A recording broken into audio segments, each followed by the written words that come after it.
Yeah, it's a busy night in here. I got Charlie Bonnet on the phone, and you were listening to the Headhunters, right? Dude, not only was I listening, I was taking notes. 1968 they got started. Wow. Yeah. Oh, yeah. Like any band that has outlived Jesus by that many years. Oh, yeah. And those dudes are the OG, man. I love the Headhunters. You know, I got all the early records and used to play those songs in like my childhood bands and whatnot. Oh, yeah. I mean, and that's the thing. That's what I was trying to explain to Richard was that, everybody thinks they're just this kind of has-been band that's just playing, Old Lonesome Me and stuff. And no, they got this new album of theirs is just tremendous, So, but enough about the Headhunters. No. Let's talk Charlie Bonnet. Dude, happy to be on your radio show, man. Oh man, we're happy to have you here. Now the 3 is there a reason for that? I mean, are you the third or? I am. I'm the third, the ugliest, and the least talented of the Charlie Bonnets. Okay. All right. Papa Charlie, he died in 2002, and my dad is fortunately still around. He's a guitar player also, and I'm dragging from behind. Well, I'm going to beg to differ with you a little bit on that, Charlie. So just kind of give us a brief bio of the band, of Charlie, where it started, and where you're at now. Let's see. I got a interest in the guitar around 1988. I was big time into the L.A. rock bands like Guns N' Roses and L.A. Guns, Faster Pussycat, bands like that, And, more hair band stuff, yeah. Yeah, that was kind of what was happening as far as MTV and that kind of thing, and the town that I lived in, that my parents still live in. I mean, there's maybe a couple thousand people there, maybe. So there's like nothing to do. Oh, yeah. I had a neighbor kid had a guitar, and he let me kind of borrow it, I guess. Showed me the first lick I ever learned, which was the Van Halen version of Pretty Woman. Yep. Taught me that lick, and next thing I know, I asked for a guitar for Christmas, which would have been Christmas of '89, and I haven't put it down since. What was your first guitar? Dude, my first guitar sucked so bad. I got a note right here. My little girl said, "Daddy, you're on the radio. Don't cuss." No, okay. So my first guitar came out of the Sears catalog. Okay. It's a brand called Cort, C-O-R-T, Yeah. Cort, Yep. and it had like these 3 little cheesy buttons on the side of it, like you push one of them for like distortion. Yeah. My first one, believe it or not, was a Montgomery Ward. Came out of the Montgomery Ward catalog, and I can't even remember exactly what kind, it was, but I had the stickers for the pick guard, and stuff. But hey, we all started playing on those guitars. Yeah, I mean, you had to. Your parents don't want to invest if you're going to, leave it under your bed. And they're not going to buy you Les Paul. No, not right out of the hole. No, you got to wait till you're my age to own it. Yeah. Finally. Yeah. Well, you know your way around a Les Paul pretty good, so. Well, it's 3 chords and a pentatonic scale, and don't get too wild, and then you can pull off the Charlie Bonnet licks. There you go. So, back to the bio. Yeah, I have a bad habit of squirreling and just. No, you're cool. Yeah, so I had like a little school band, and we were actually playing like little VFWs and some bar shows. 14, 15 years old. Mm-hmm. Yeah. And fast forward to right when I got out of high school, me and actually the drummer that's in my band now. Really? We were rebellious, long-haired, head-banging, angry teenagers. Yeah, we all were. 18 or whatnot. We put together a heavy rock band called Disarray. Yep. And that's basically where, quote-unquote, getting serious with music began. and we did 2 self-release CDs, and then signed a deal with a label out of New Jersey called Eclipse Records, and did a bunch of tours in a van, struggling, and made a couple records for that label, and did a 5th record in probably around 2005, and then he and I didn't talk again for 12 years. We kind of had a falling out in 2005. Well, we didn't we did. Yeah. We had a falling out. And he's sitting in the room next to you, isn't he? No, I don't know what he's doing, but he's not technologically advanced enough to be tuned into this, probably. Oh, okay. All right. He'll see where I make an audio file and put it on YouTube. He'll be like, "When did you do that interview?" Yeah. But in the time when we didn't have Disarray going, I was kind of doing like singer-songwriter, acoustic kind of demos and just, songwriting. And during the Disarray days, I was kind of known as Chuck. And when Grandpa died in '02, he asked me to pretty much just take on his name, Yep. Instead of Chuck or Charles, I'm Charlie. So from that day, I kind of, here I am, Charlie Bonnet III, and making acoustic demos and playing the little cafes and trying to, stay afloat. Now, was a lot of it recorded in your living room? Because, on a lot of it says living room sessions. Yeah, oh yeah. Well, that was the whole idea. I had a friend who's not my friend anymore, but he had a little interface and a computer, and the idea of the living room sessions is like as soon as you get the idea for a song, like lay it down. So lay it down right now. Yeah, so that's like the minute that I created that stuff, we recorded it. So it's really primitive. My vocals hadn't quite developed, at that point, because I was used to more of a Metallica type, hollering type vocal delivery and Disarray, and then it's like, okay, you got to sing it sweet now. Yeah, now I'm doing roots music. It can still be kind of gritty, but so that's what the living room sessions stuff is. And around that time, I thought that was pretty much what I was going to do. Is just play as the one-man acoustic guy. And this chick called me and she said, "Charlie, are you interested in playing on an album to make some money?" I said, "Of course. What kind of music is it?" She said, "Well, it's rap music." I said, "It's what?" She said, "It's rap." And I was like, "You done lost your mind." And she kept calling back. "Will you just please check out what this guy's got?" And I said, "All right, I'll check it out." So this guy was Big Smo, who's on Warner Brothers Records now. Yeah. So that was 2010, I guess. First of 2010, I went, met Smo, became his guitar player, and we did a bunch of videos and a couple of records, and it was all good. And then, we outgrew each other really quickly. And yep. Time to move on. So we'll leave it at that, right? Okay. The next step was the Moccasin Creek Project, and it lasted about 3 years, ran its course, and here we are now.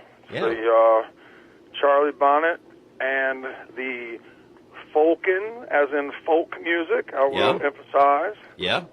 Gas holes. There you go. Gas as in a gas can, because I drink out of a gas can. I see that. Yeah, I was like, what's with a gas can? Now I see. So. Oh yeah, that's what it is. Yeah. And that's a really tough name to say on the radio without screwing up. Yeah, Thank you very much. Thank you very much. Yeah, I had to keep the FCC off your back. My mom hates that name. She's like, "Chuck, you're never going to go anywhere with a name like that. That's vulgar." I'm like, "It's not vulgar, Mom. It's funny." Yeah, it's funny.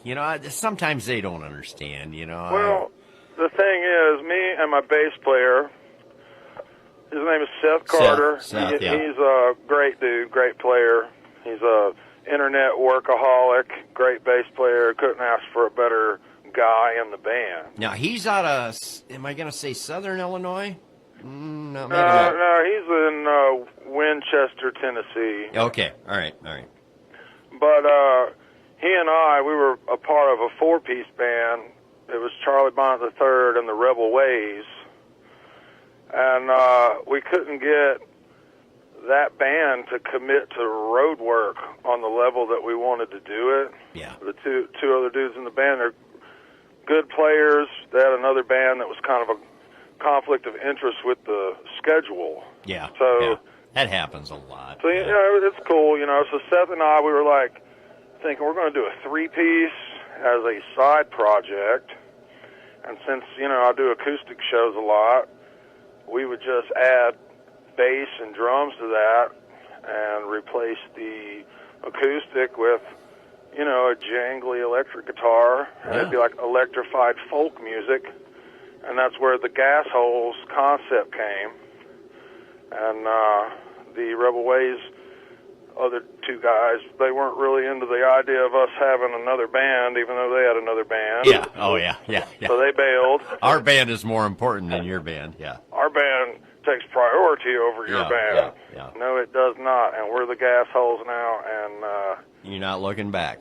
Man, we're not looking back. I mean, we got so many shows coming up around the whole USA. Yeah. We got a new record that we're promoting now, and another one that's halfway written and worked up, and we're just working our butts off. Yeah. Now the album you're promoting right now is Sinner with a Song. Sinner with a Song. That's right. Now that's got Cold and Alone on it. Yes. And Waiting on Time. It's got all those, and Mr. Tracy Guns from the rock band LA Guns. Mixed and mastered and co-produced and played on the record. He played the B3 organ on the record. I did not know he was a keyboard player. You know what? He has a band on the side called the League of Gentlemen. Yeah. And this dude's into all kinds of 70s era rock, and he's really amazing. Like, don't let the 80s hair band tag fool you. Like, no. This dude is extremely well-rounded in music. Awesome. So you got him on board, so that helps quite a bit. Yeah, I have been riding the coattail with press releases for every single thing that we could come up with, from Tracy Guns agrees to do the new Charlie Bonnet EP, and then you release it, and then you put another press release out. Yeah, hey, man, in this day and age, you need everything you can get. I want to apologize. Bro, I'm sorry. I've been following along hardcore, but he's a cool guy. I met him through a guy in Nashville that does the little tribute records that you used to see. You see like a tribute to Kiss featuring members of Skid Row, LA Guns, stuff like that. Yeah. And it's cool because on your one album, Jukebox, Bluesman, 16, you've got Let's Put the X in Sex on it. Yep. And there was another one. What was the other one I was looking at? And I was like, Wild One maybe? Oh, Shout It Out Loud. Shout It Out Loud. Yeah. And I'm like, that's cool. That's just, it's just. Yeah, that's actually a compilation of all of those tribute albums. Yeah, And but the guy that does those, he's a book author. Like, he did the Joe Satriani autobiography. Oh, really? He's just a buddy of mine I've known, and whenever the Creek we had finished the cycle for the third record, and we were like trying to get some new interest, a different angle for our fourth record. We were looking for some guest features, and my buddy Jake at the record company got Bruce Kulick, who was in Kiss and Grand Funk Railroad, to put down a solo, and got Tracy Guns to put down a solo, and that's how I met Tracy. Oh, man.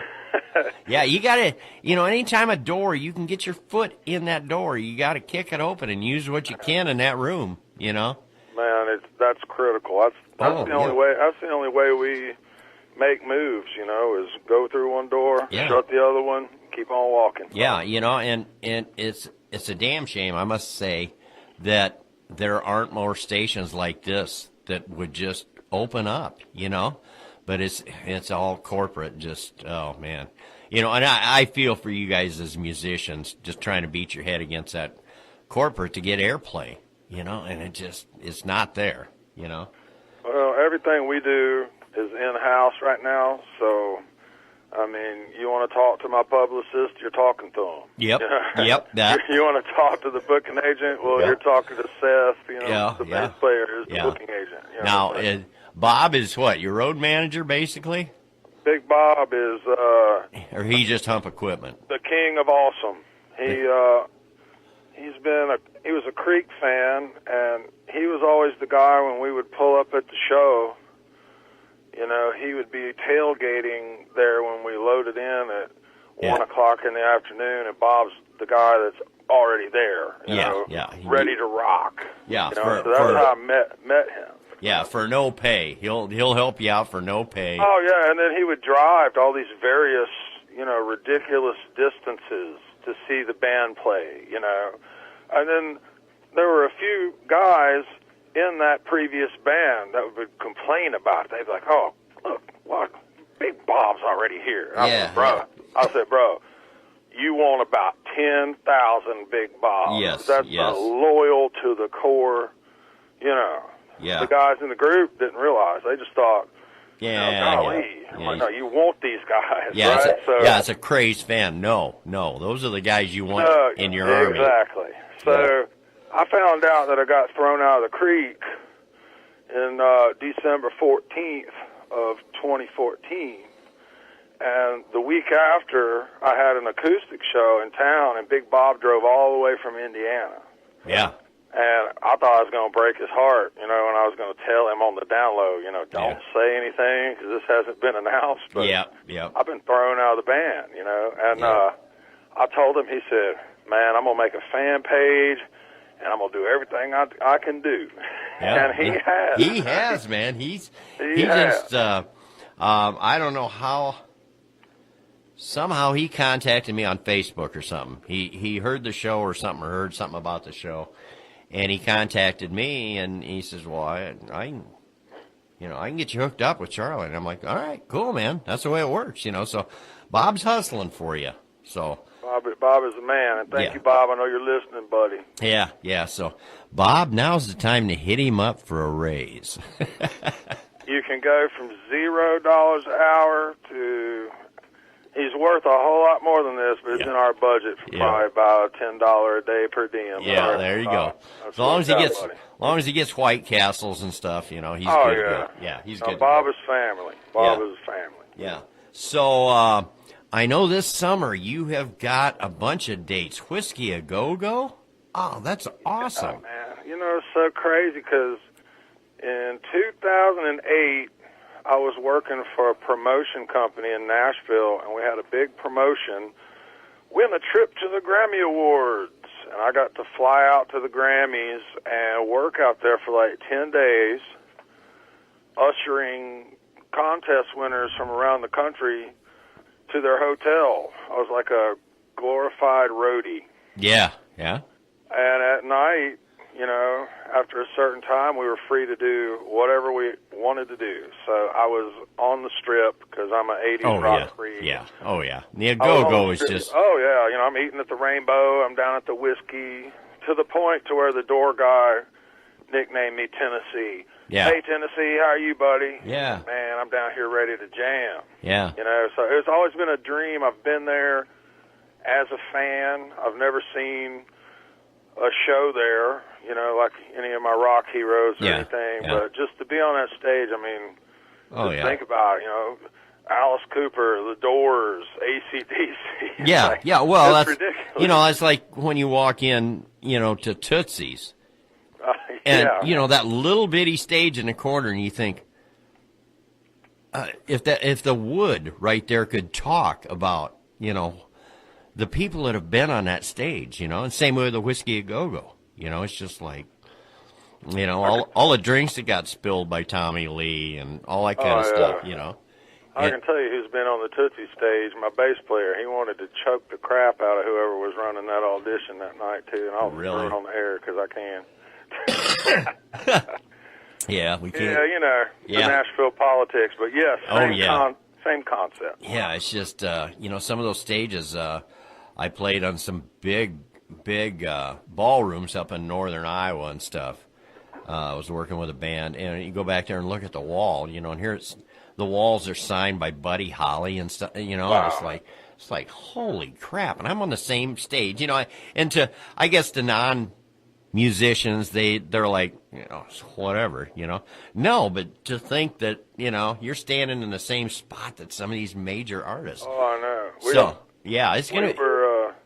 We were in Columbus, Ohio for a couple of shows this past year. We've got a great promoter there that brings us in, and we got to play at the Alrosa Villa where Dimebag from Pantera got killed. Oh, yeah. I'm literally standing in the spot where he died at, and it's chilling. It's crazy. Yeah, and I guess non-musicians don't understand that, but to a musician, that's just the aura on the stage. Oh, yeah.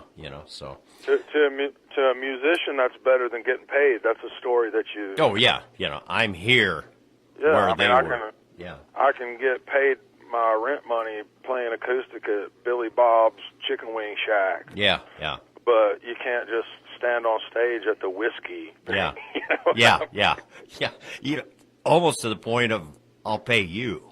Yeah. Well, we're fortunate to have a lot of friends, especially in the day and age of the internet, to where, we've got a fan base even in cities that we've never played at yet. Yeah. And they're waiting. They can't wait. So we reach out to people and say, where should we play at? And then it's like, oh, well, I got a friend that knows so-and-so, and so-and-so I know books the Whiskey. Yeah. There you go. Yeah. That's what I say. Every little door you can get your toe into, kick it open and use whatever's in the room, So the summer, the plan is to leave out, around the 14th of June, 15th of June. And we're coming up to Wisconsin. We're coming up to your neck of the woods. Yeah, we talked today while I was sitting on the roof of my house. Yeah. Yeah. So we're going to try to route our way out to California and then route our way home, with a couple of driving days and a couple of resting days, Gas money, yeah. But, we're going to try to get you hooked up at the Iron Horse. Huge biker. He owns every bar on the block. Man, and it's like I said earlier today. I believe we can pack out the Iron Horse because in the Creek days when we were playing Poopies all the time, and we had a big fan base, and I stay in touch with these people, and they all ask, man, when are you coming to Iowa? Yeah. When are you coming to Northwest Illinois? And I'm like, as soon as we can get somebody to book us. Yeah. So, well, I'm one of them guys that knows somebody that we can get you booked in. So you are the man. Yeah. So we'll work on that, and I'll keep in touch with you on it. So you say you're working on a new album now? We haven't recorded anything. I write all the time, and so every week we get together and we hash out ideas and whatnot and kind of accumulate them.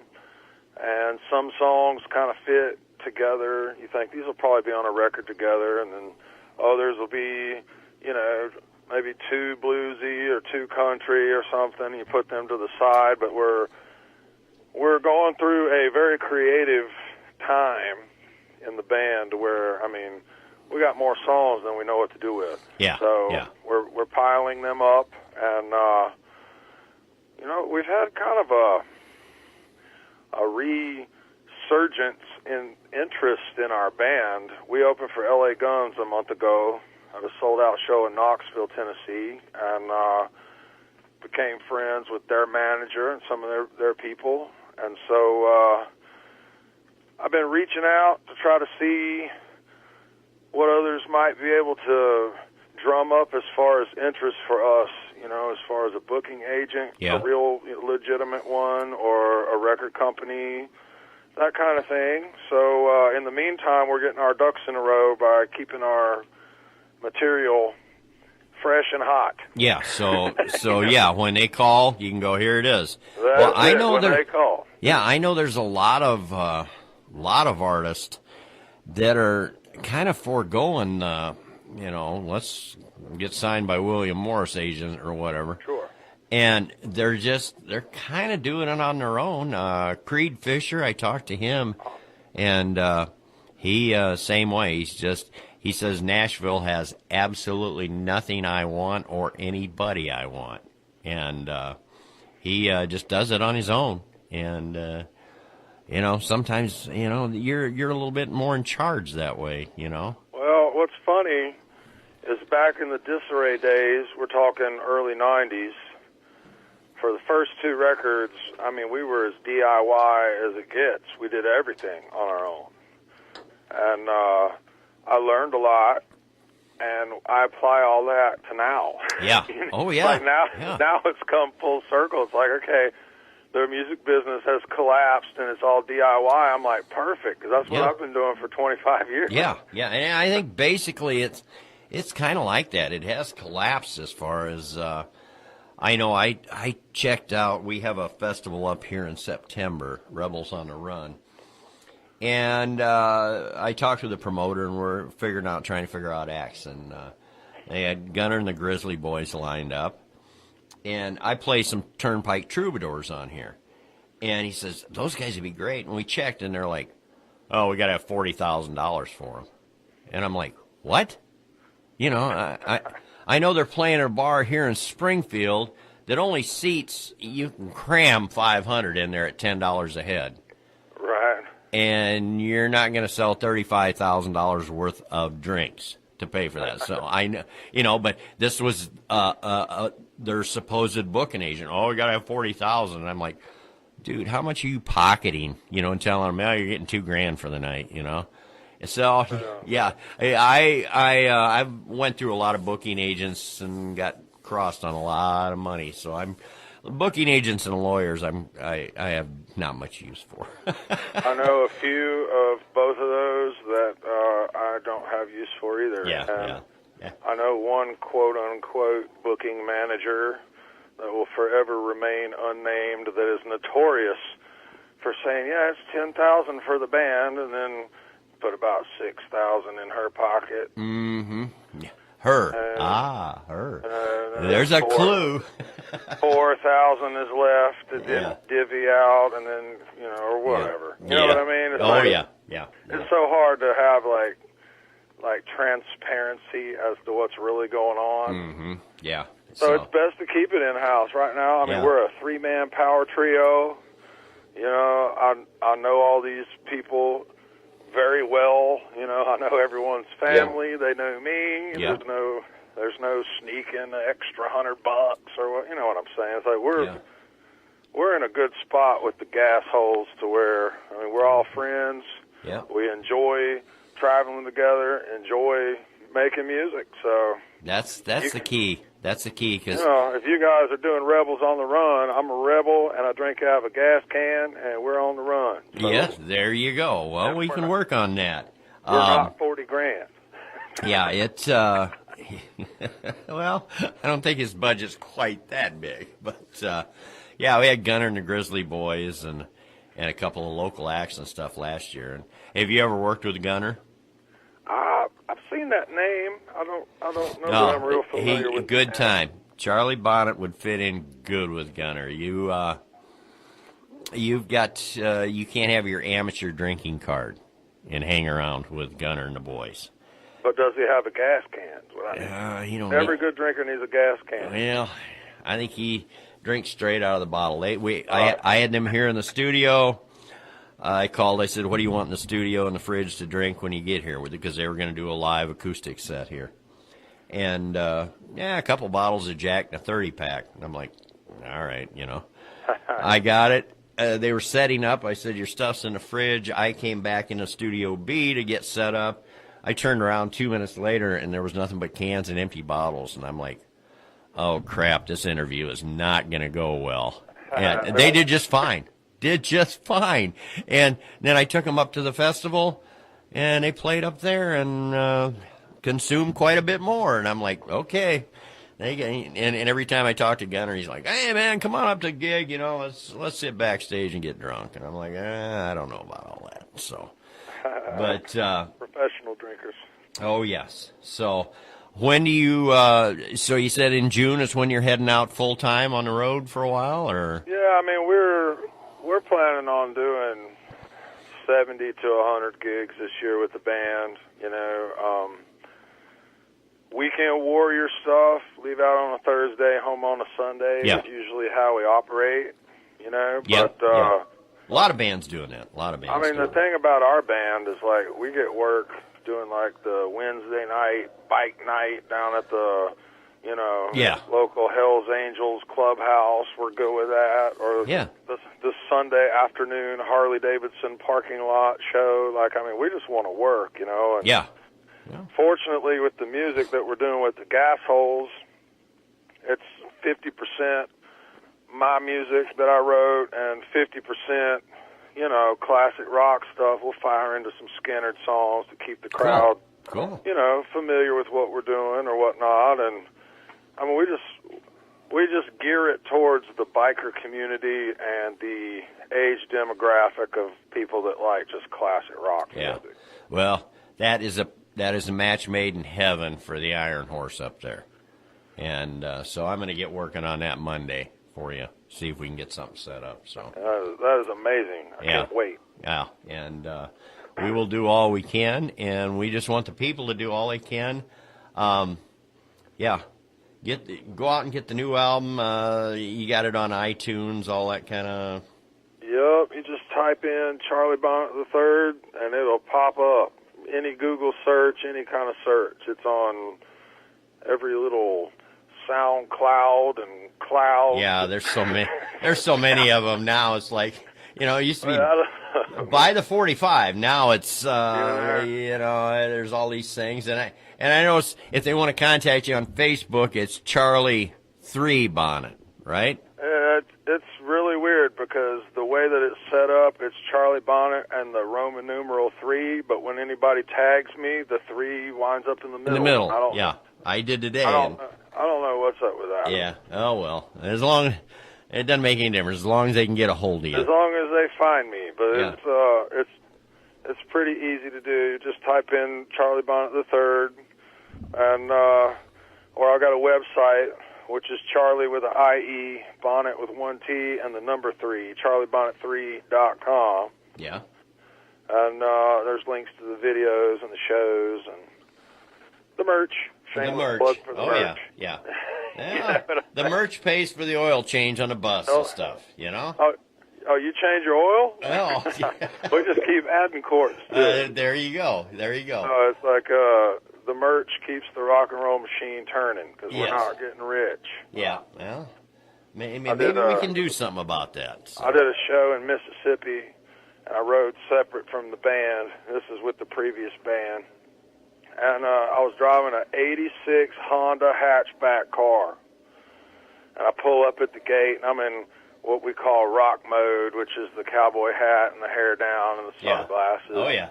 I pull up in the little 86 gold hatchback, and I just hit a deer, like the side of the car's caved in. Oh, man. You know, and the girl at the gate was, like, shocked. Yeah. She's like, I thought famous people would be driving. I'm like, whoa. Tour buses, yeah. Famous people? Who are you looking for? Yeah. Because I'm just Charlie Bonnet rolling in to play guitar for an hour. Yeah. You know what I mean? Oh, yeah. Yeah. So, that's just... I'm looking forward to this summer because we're going to get hooked up together here in Northern Illinois. And maybe even get you in the studio, you know, if we can, for an afternoon and lay down some acoustic stuff and just have another good interview, man. Man, I'm insisting that happens. There's no if we can. It's like if I'm in your town, I'm going to terrorize your studio with acoustic guitars. All right. With new songs. Yeah. We can do that. Yeah. You know, any time you got my contacts and all that now, you know. Oh, yeah. Or Bob. And anytime you get something new laid down, you want me to give it a feel out on the air and see what people say, just get it to me, man. And I will get it out. That's how I started doing Waiting on Time. You know what? I've threatened to do an album kind of like the way the first David Lee Roth solo album was, where he did a version in Spanish. Oh, yeah. There you go. I'm lying. I can't speak that. I'm lying. But I do got a good story about that. When I was a kid, there's a used record store in Tennessee called The Great Escape, and me and my friends, we had bought that David Lee Roth tape used, and we did not know that there was two versions of it. So we had like snuck some beers or whatever out of my friend's dad's cooler, and we're 13 years old, thinking that we're like drinking beer or whatever. Oh yeah. And we put this tape in, and David Lee starts singing in Spanish, and I thought I was hallucinating. I was like, wow, like I don't know like what I'm drinking, but I swear he's singing in Spanish. Yeah. And he really was, but I didn't know there was a Spanish version of it at the time. That was what, Skyscraper? That was Eat 'em and Smile. Oh, Eat 'em and Smile, yes. And I mean, David, a lot of people. Is that a train on your end or my end? It's probably here. There's a train in my backyard. Okay, actually. yeah. Well, we got one right here by the studio too. But the Skyscraper album, and everybody, David Lee Roth, he sucks, and now it's better with Sammy, blah, blah, blah. But Skyscraper, I used that when I was running sound. I used that for a setup disc. Sure. Just because of the quality and the quality of players that he surrounded him, If you're going to do it, get the best players around. And that's just a killer album. And he did. Yeah, oh, yeah, who you got coming in on guitar? Oh, Steve Vai. Yeah. Oh, that'll work, So. Yeah, you might have heard of him. Yeah, you might have heard of him. Yeah, he's done a couple songs, so. Yeah, he can play a couple licks, Yeah, but I'm looking at the catalog here. What would be a good one for an out? Singer with a song? Let's do Center with a Song. That's the title track, opening track off the EP. All right. Well, thanks for calling in, Charlie. Stay in touch, man. I totally will. Yeah. And I hope to come rock with the Illinois fans in the summertime. Yeah. We'll be looking for you. I will keep them informed here. So. All right, buddy. Thank you for having me, man. All right. Thanks for calling, Charlie. All right. All right. Sir. Bye-bye. Well, there you have it.